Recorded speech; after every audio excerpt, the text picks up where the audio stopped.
back to my channel. My name is SKYMAN Universe and your Star Wars quote for today. Good, Anakin, good.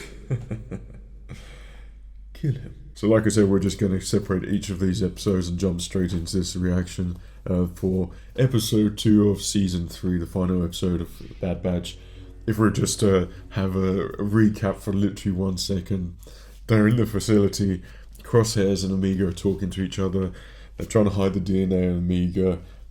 There's a lot of interesting story things happening there, but the pacing, I'd say, in the first episode, it was slow and cool, shall we say. There's a sort of more interesting things happening there. In terms of the visual stuff, though, there's certainly been yet another upgrade and all that. Like, I don't know how they managed to do it. Every season it always looks better and better and better. And I've always watched the behind the scenes of Clone Wars and Rebels and the effort and time that's put into the design and things. So, like, at the moment, I'm literally just watching all the behind the scenes of the prequels, because that's literally one I get just as much enjoyment out of those as I do watching the movies. I love them as much as the main movies as well. So, yeah, it's always, those are the things that I notice with the production and what it's taken, or what people do to make these things.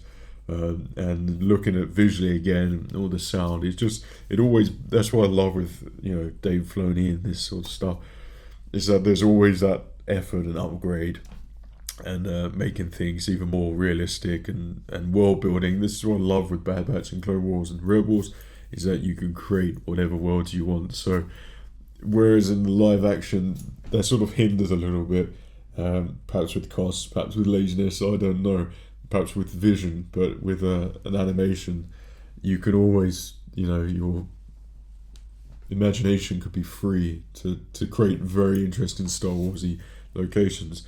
This one, the facility at the moment, is quite interesting. It's like a contrast to Yavin 4 and the Rebel base, where things are quite nice. In the forest here, things are not so quite nice.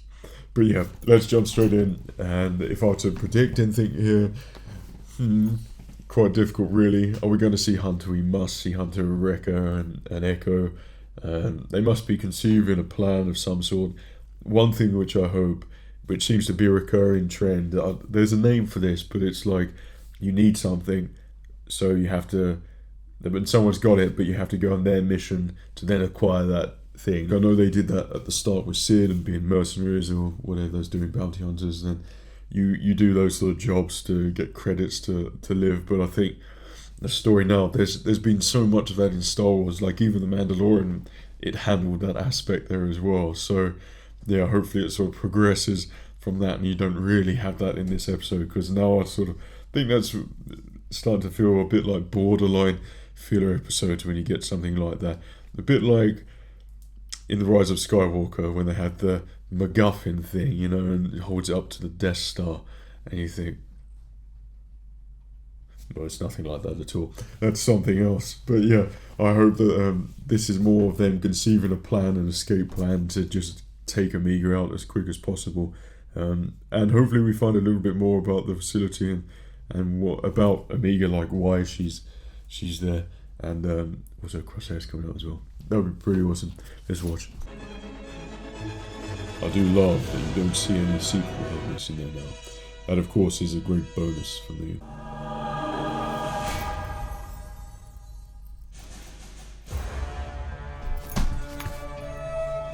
Jump straight in. Pass on now.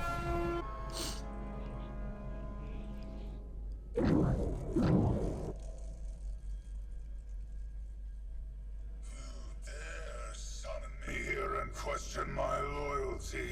Darth Maul. The charges You're dismissed, Captain. Whoops. Hunter. Oh gosh, the pikes. is all yours. It won't be traced back No, to you. Tyrannus. We made sure. This isn't over. I like how they've got the Pike's voice back, because I swear they didn't have that Your previously. willingness to cross. Now it's your turn.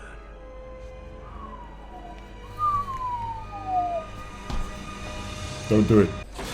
Huh. I hope you find who you're looking for. I hope so too. It's sad just to see Hunter and Echo, not even Echo.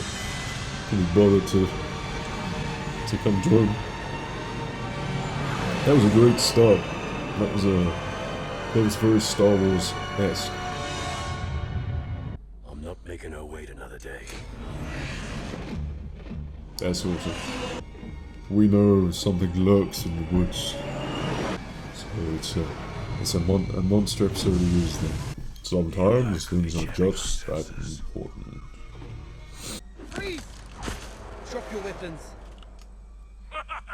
Masterpiece stick, kid. Wrecker. They're rakes. And who are you? We're clones. Same as you. You don't look like clones. They're not clones. We look like we're with the Why Empire. do they look so different? I'm just Follow thinking, the trail, follow our steps. one of the things which I know The vines. if I'm gonna love this season is if I end up buying the whole Bad Batch collection and Hot Toys 6 scar. When the Then Empire if transferred us off that to happens, then we thought we you know, needed more training. you know I love this Instead, season. they made us Interesting, so that's probably what's gonna happen to the other facility. anything. That's quite a cool idea. Slither vines in a forest. Box. Oh, another kid. What are we waiting for? Let's take this ship and get out of here. What about I think something's alive down here. Got it. You little BASTARDS. You really think you can fly this thing? I was top of my class in flight training back on Kamino. Better than Yeah, him. your class of 99s. This out. A DC-7. Take the bomb. That's what you need. Now, where have I seen that before? Literally.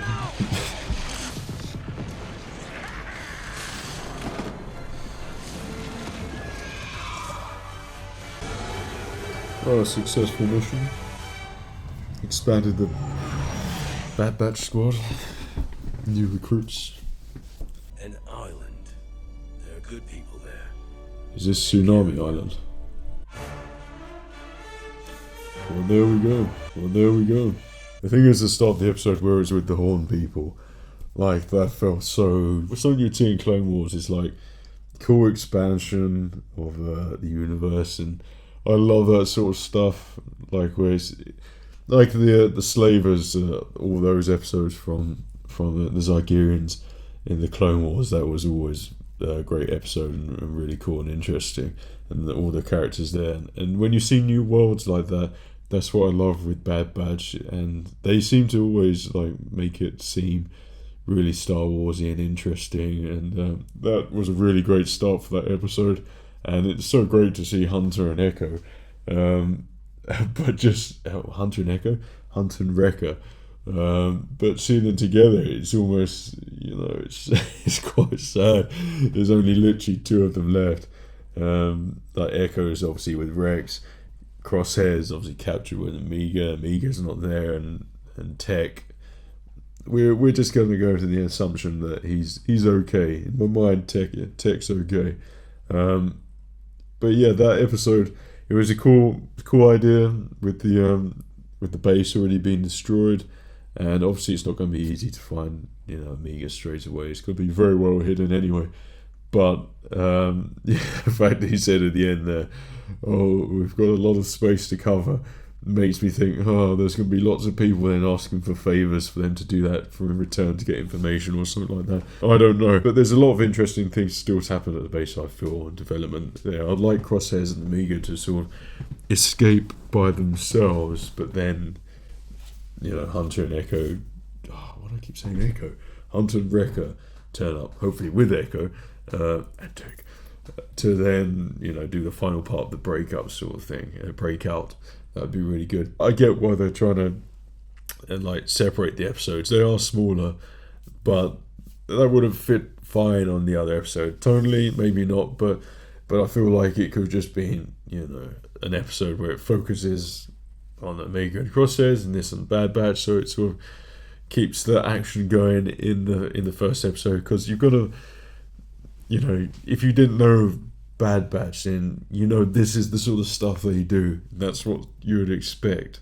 And people, you know, just casual Star Wars fans and not ultimate nerds like us, they're not going to understand maybe just, you know, the tone of that first episode, which might be a little bit slow for some people. But yeah, I thought that was a really good episode. I really like the first one as well. It's offered two, you know, I'll be satisfied with both of them. So yeah, I don't really know what the third one's going to hold, but I'm not complaining that we're getting 3 episodes to begin with. You give me that any day. Anyway, this one's going to be a lot shorter, so let me know what your thoughts are, what you thought of these first 2 episodes here. I'll put this video straight after the first one, and obviously the third one will be immediately after this. It's just however long it takes me to edit it and then upload it, you know. But it will go. I'll work on it continuously until it's all 3 of them are uploaded as well. So they should all be nicely together. One thing which I will say, like the thing is with the first episode, there wasn't that much to react to, because you're sort of investing in the characters.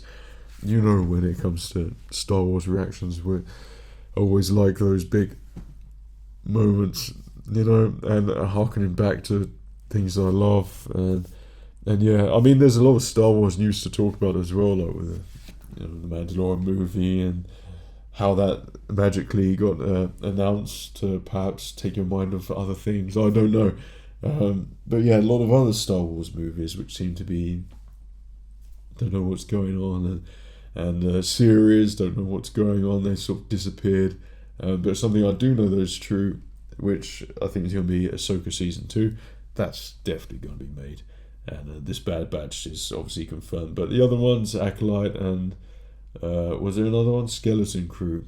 Not so sure if they're actually coming to fruition, because it seems they'll get the same sort of sketchy vibes as I have all the other projects that have been announced after the reign of the Sith Lord. It's that same sort of vibe where you just don't really have a clue what's going on. And one of the things which I found very strange is an odd place to put it on this video, but I was watching a couple of videos, and it's like how Disney goes about making things from films to you know, creative teams, story teams and things, but they all follow this criteria checklist of what they have to have included.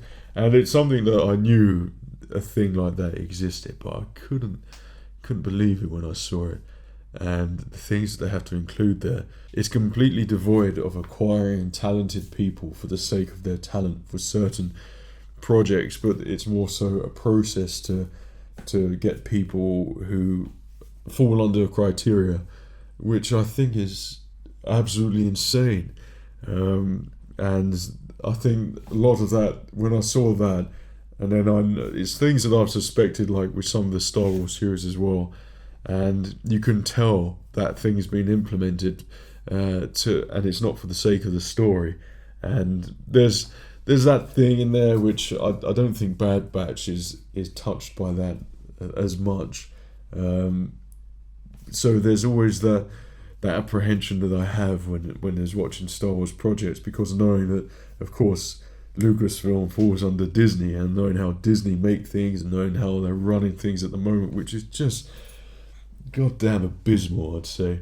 Like I have an interest in keeping up with all Disney things because Lucasfilm falls under Disney, so I want to make sure Lucasfilm is always protected, and the people that made Lucasfilm what it was are honoured, basically. George Lucas, and all ILM and John Knoll and all the creators, and Doug Chang and John Williams, the key components for Star Wars. I mean, I'm totally digressing now. This is what I tend to do, and this should be a designated video. But anyway, one of the things which I always think when it comes to Star Wars things is Star Wars always did so well because George Lucas was not involved with Hollywood. He tried so desperately to keep away from it all and keep out of it.